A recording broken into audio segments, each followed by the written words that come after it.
એક છોકરાને ટ્યુશન ભણાવતી હતી જે 10મા ધોરણમાં 2 વાર નાપાસ થયો હતો. તેની ઉંમર 15 વર્ષ નહીં પણ 18 વર્ષ હતી.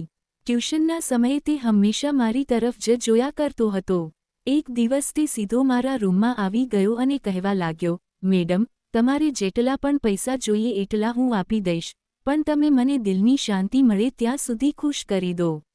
હું તેને નાનો સમજીને તેના પર હસી પડી. મારું નામ નેહા છે. હું ઘરે જ ટ્યુશન ચલાવતી હતી અને 10મા ધોરણ સુધીના છોકરા છોકરીઓ મારી પાસે ભણવા આવતા હતા.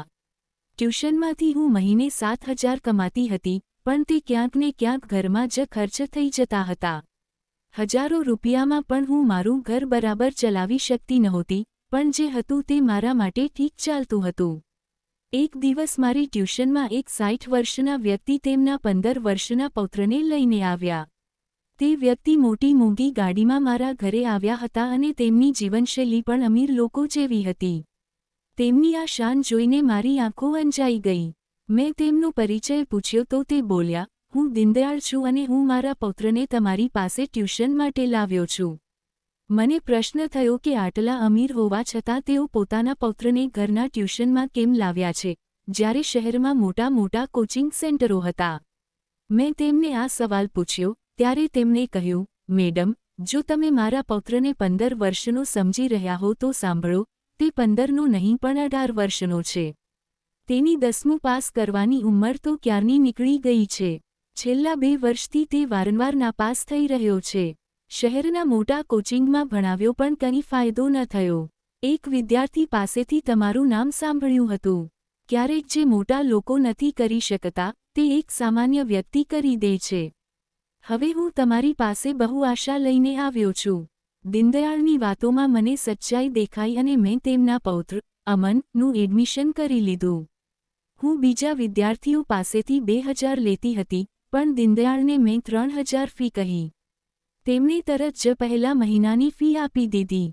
પહેલા દિવસે જ્યારે મેં અમનને ભણાવવાનું શરૂ કર્યું, ત્યારે તે ભણવામાં બહુ નબળો લાગ્યો. તેનું ધ્યાન ભણવાને બદલે બીજે ક્યાંક હતું. ત્રીજા દિવસે જ્યારે દીનદયાળ પૂછવા આવ્યા, ત્યારે મેં કહ્યું કે તેના પર વધારાની મહેનત કરવી પડશે અને ફી પણ વધારે લાગશે. મેં 10,000 માંગ્યા તો દીનદયાળે કહ્યું, હું તમને 20,000 આપીશ પણ મારો પૌત્ર પાસ થવો જોઈએ. હવે હું વધારાના પૈસા લેતી હતી એટલે મેં એક્સ્ટ્રા ક્લાસ માટે હા પાડી દીધી.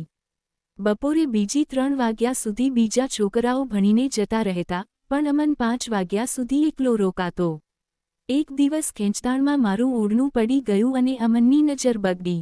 મને સમજાયું કે અમન હવે નાનો બાળક નથી રહ્યો. તે દિવસે મારો પતિ અરમાન ઘરે આવ્યો તો તેનો ચહેરો ઉતરેલો હતો, કારણ કે આ મહિને તેનો પગાર ઓછો આવ્યો હતો.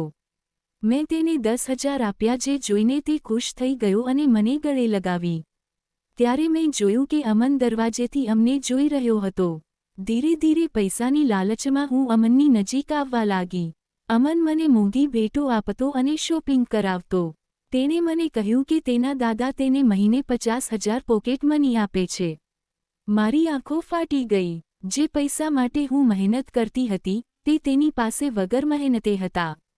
પૈસાની જરૂરિયાત પૂરી કરવા માટે મેં મારી મર્યાદાઓ ઓળંગી દીધી.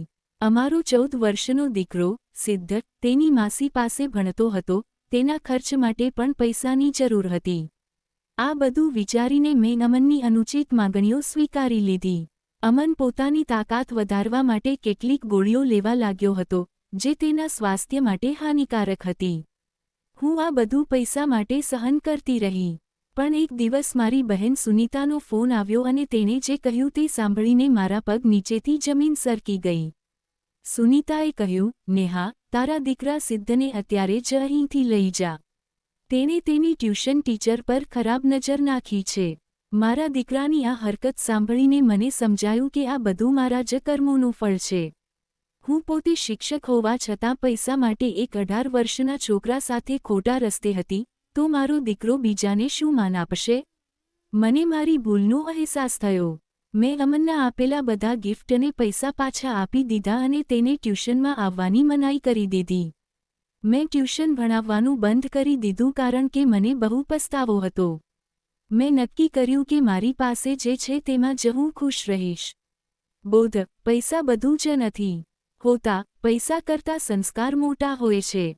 પૈસા કમાવવાની ધૂનમાં મેં સંસ્કાર ગુમાવી દીધા હતા, પણ ભગવાને મને સમયસર મારી ભૂલ સમજાવી દીધી.